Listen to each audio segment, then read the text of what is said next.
வணக்கம் நண்பர்களே. நாம் இன்று திருவண்ணாமலையாரின் திருமஞ்சன ஆலய கோபுரத்தை வணங்கிவிட்டு இன்றைக்கான கிரிவலத்தை துவங்க இருக்கின்றோம். வாருங்கள், தொடர்ந்து பயணிக்கலாம்.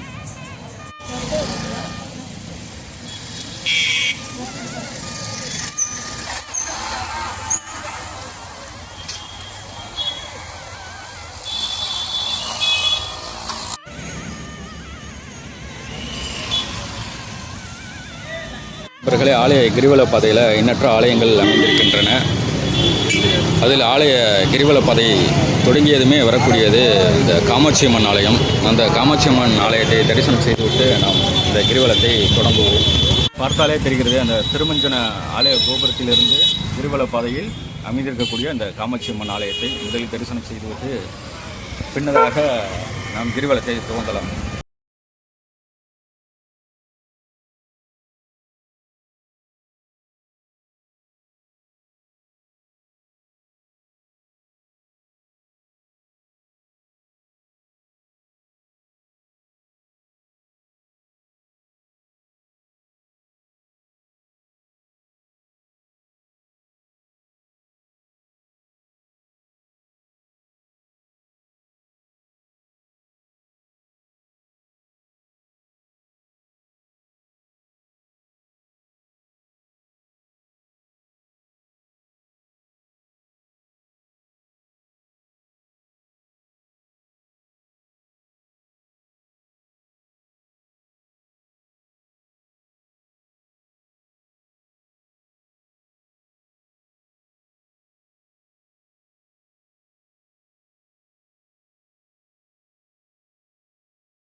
காமாட்சி அம்மனின் தரிசனம் நிறைவு பெற்றது.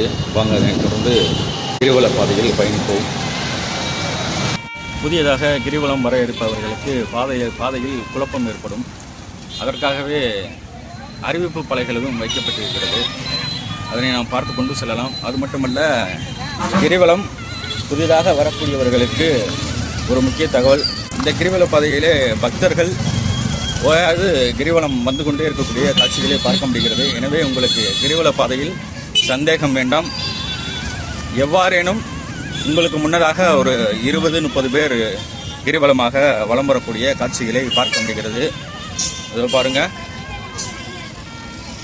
வேறு திசையிலிருந்து வந்து இணையக்கூடிய பக்தர்களும் கிரிவலமாக வரக்கூடிய பக்தர்களை காண முடிகிறது. பாருங்கள், கிரிவலம் வர இயலாத முதியவர்கள் வந்து பார்த்திங்கன்னா இங்கே வந்து வரிசையாக ஆட்டோக்கள் நிறுத்தி வைக்கப்பட்டிருக்கிறது. ஆட்டோவிலையும் நம்ம கிரிவலமாக போகலாம். அதாவது இந்த கிரிவல பாதையில் மொத்தம் 8 வகையான லிங்கங்கள் இருக்கின்றது.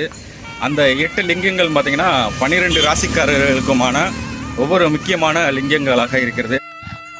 இதுதான் திருவண்ணாமலை ஆலயத்தை வலம் வரக்கூடிய கிரிவல பாதையோட வரைபடம். இந்த கிரிவல பாதையை எடுத்துக்கிட்டிங்கன்னா 12 ராசிக்காரர்களுக்குமான ஒவ்வொரு சக்தி வாய்ந்த லிங்கங்கள் வந்து இந்த கிரிவல பாதையை சுற்றி 8 லிங்கங்கள் இருக்குது. அந்த 8 லிங்கங்களையும் நம் வழிபாடு செய்வதற்கு ஆலய நிர்வாகம் சார்பில் வந்து பார்த்திங்கன்னா இலவசமாக பேருந்து சேவைகள் நடைபெற்று வருகிறது. அந்த இலவச பேருந்து சேவையின் மூலமாக நாம் இந்த கிரிவல பாதையை முழுமையாக வலம் வரலாம். அவ்வாறு வலம் வரும்போது இந்த 8 லிங்கங்களையும் நாம் தரிசனம் செய்து மீண்டும் அதே பேருந்திலேயே இலவசமாக நாம் பேருந்து சேவையை பயன்படுத்தி கொள்ளலாம்.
இதுபோன்ற ஒவ்வொரு ராசிக்காரர்களுக்குமான லிங்கங்களை நாம் அடுத்தடுத்த காணொளியில் கண்டுகளிக்கலாம்.